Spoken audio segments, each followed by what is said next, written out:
efforts become toxic when they start changing the way we think and feel about education. They become toxic when we start using the wrong tool the wrong way. But when we hold kids' graduation to that, that's toxic. Woo!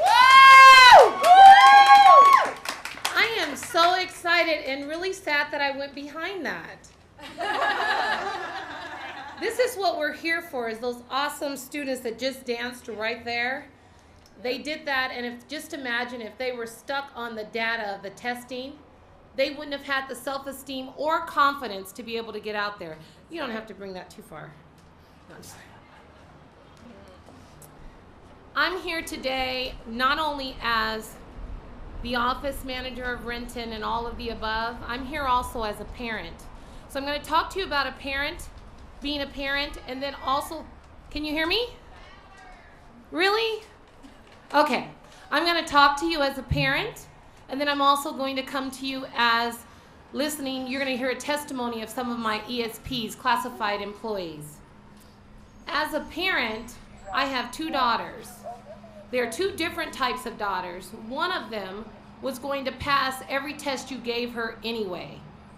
The other daughter, she was one that with all the data, she failed all the testing in middle school. I never shared that with her because I wanted her to grow up with self-esteem. And she had a teacher that did assessments in her classroom in high school. She knew what kind of child I had. She told me, your daughter, she doesn't have a problem reading. She has selective reading. So what we're going to do is we're going to give her a book to read, and then we're going to let her pick out a book to read. I'm going to get her involved in the WASO. They had a WASO kind of pilot at Renton High School where they were able to do an intervention. So kids that probably couldn't pass WASO, they were going to go into this class. The teacher was going to help them with their reading and work with them all through 9th grade so their data can get better. My daughter's test results got better and better and better, but she kept saying, Janie, she's not ready yet. Talk to your principal and let me have her for one more year for 10th grade, and I promise you she'll make it. Well, I wrote a letter to the principal, Mr. Patnod. I told him why my daughter is important, and I want her to be able to graduate. He allowed her to be one more year. My daughter in 10th grade, she not only passed the reading, writing, and math WASO, but she also passed the science WASO. My daughter wouldn't have made that without a teacher being able to make an assessment in her own classroom, knowing my student for herself. It's time for us to stop having all of these tests with all the data and bring it back into the classrooms so our teachers can understand and do an assessment on our own students. I thank Ms. Barlow from Renton High School because without her, I would have had a student that would not have graduated. Without her, I would not have known that my daughter was great. She could read, she can actually excel, but she chose not to do all of this data because she's out of the box. She never colored within the lines, and she never will. I have one that is perfect. She thinks she's perfect, at least, and she attends Washington State University, and the one that graduated from high school who never thought ever to go to a 4-year. She went to a trade school, got her MA, and now she's a medical assistant, and that's that student that no one thought would ever make it because of data. Now I want to give you a vision and an idea of what the voices are for our classified employees, what they see in our students. Our students that are doing all this testing, they see students with low self-esteem. These students are going into their classrooms nauseous, low. They have anxiety. They're throwing up and going to the bathroom. They're asking to be excused for a test and never show back up. 1 out of 2 kids that go in to set up for a test never come back to the classroom to test because they're so stressed out or so upset, and we classify them as just students that are tired of being tested. But the data says they're not adequate. They're not able to succeed.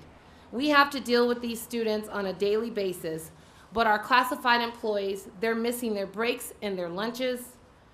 the special ed paras are being pulled out of their classrooms, where they're actually in these classrooms to help our students in special ed.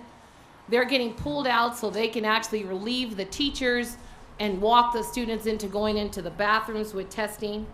I have a technical resource specialist. She's been in education for 17 years. She said in the past in her lab, 10 days is all it took to help students prepare for testing. 35 days of practice tests was to close the lab. 25 days we closed the library.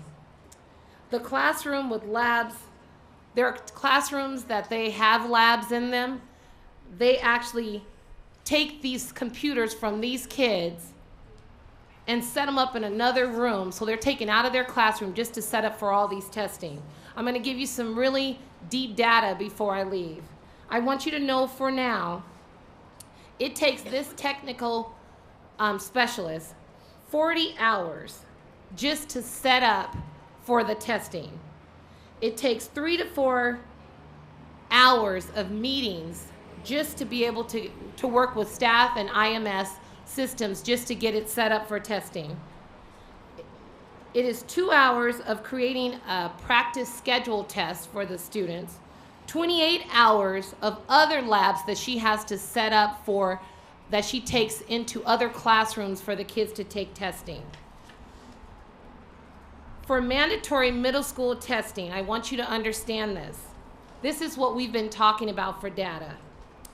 SRI testing for LA is going to take 3 times a year. It's 3 times a year, 40 days for lab. For STAR math testing, it's 3 times a year, 30 days for lab. In her lab alone, 105 days out of 172, the lab is closed for testing. That's 61%. In her lab, instead of a kid coming in for help in her lab, what she sees is her students with extreme stress. This is the number I want you to understand. Back in the day, 10 out of 172 days the lab was closed. Now, 105 out of 72 days the lab is closed for testing. That's over 1,000%. Can you imagine?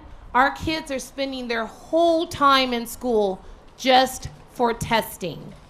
And that's not including the placement, the benchmark, and also the intervention testing that is going on for kids that will not pass. We all need to understand and band together for our kids to opt out of testing.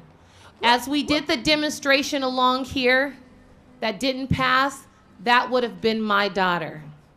That would be most of our kids in school. Do we really want to leave telling our kids that they do not matter if they don't make it to be a 3 or a 4? My kids are now done and graduated, but I do have nieces and nephews that I'm passing on for them to opt out of the testing, and I ask you to do the same.